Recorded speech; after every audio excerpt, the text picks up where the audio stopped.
This is Bobby, Copel TV Repair with a functionality proof video for a repaired board BN94-04689A, and that number actually is used in a number of different boards for different models from this series. This particular one is for PN51D7000.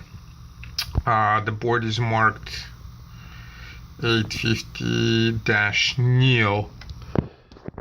And for customers' words, board failure from interrupted MICOM update. So here's flash news. Do not update the MICOM. This is the board working now. 3 ACs were replaced on it, and it is all fine.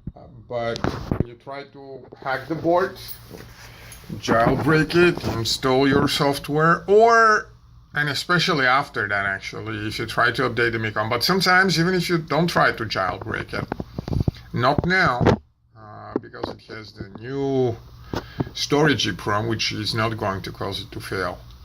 But long story short, do not upgrade. It has the latest firmware right now. If Samsung asks you for more, don't do it. If you play with the board, we can tell. No warranty is going to be applied for that repair, and that's what I wanted to show. You are good now, and if you don't mess with it, you should be good for a reasonably long time. Thanks.